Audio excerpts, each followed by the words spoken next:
সাকিব আল হাসানের cricket career চলে এসেছে শেষ পর্যায়ে। এই সময়ে এসে একের পর এক ঝামেলায় জড়াচ্ছেন তিনি।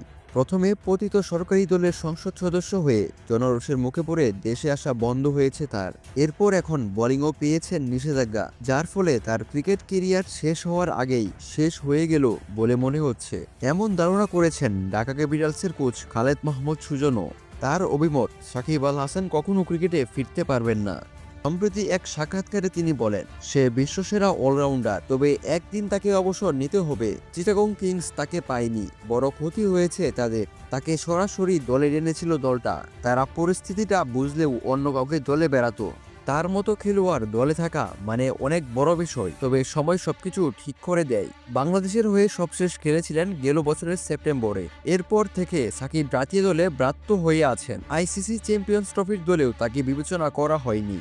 এমন পরিস্থিতিতে তার ক্রিকেটের ভবিষ্যৎ ফিকেই মনে হচ্ছে, সেটা সুজনেরও মনে হচ্ছে।